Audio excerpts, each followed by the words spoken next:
નમસ્કાર દર્શક મિત્રો, સ્વાગત છે તમારું સિટી એક્શન ન્યૂઝમાં। તો ચાલો વાત કરીએ આજના સમાચારની। માન્યવર કાશીરામજી સાહેબની જન્મજયંતિ નિમિત્તે સંકલ્પ ભૂમિ ખાતે પુષ્પાંજલિ કાર્યક્રમ આયોજન કરવામાં આવ્યું। તંત્રી શ્રી જાવીદ મંસૂરી।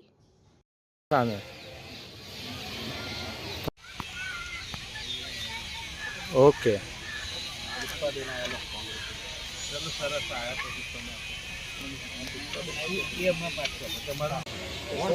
વોર્ડ નંબર 16 ના પ્રમુખ સરસ બચ્ચુભાઈના વોર્ડના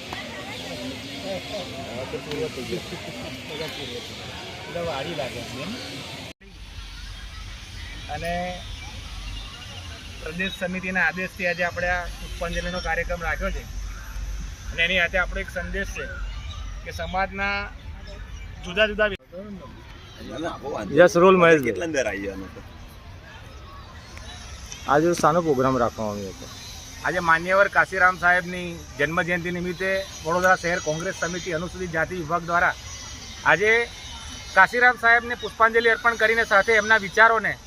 જે સામાજિક ન્યાયની વાત હોય, સંવિધાનની વાત હોય, આ દેશની અંદર સંવિધાનની રચના બાદ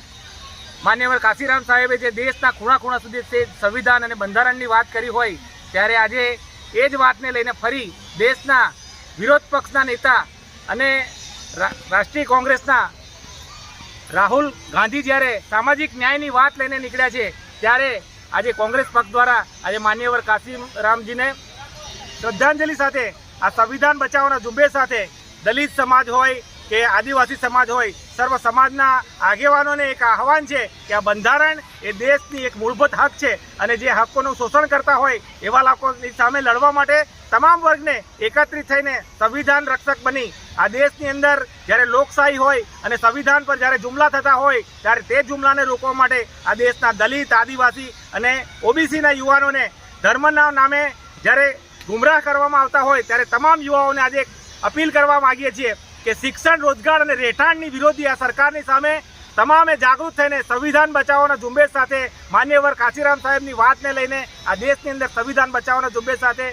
દેશ વિરોધી તત્વો કે જે શિક્ષણ, રોજગાર અને રહેઠાણ પર હુમલા કરી રહ્યા છે એ લોકોને સત્તા પરથી દૂર કરવા જોઈએ। એ સાથે આજે માન્યવર કાશીરામ સાહેબને સતત નમન સાથે શ્રદ્ધાંજલિ અર્પણ કરું છું।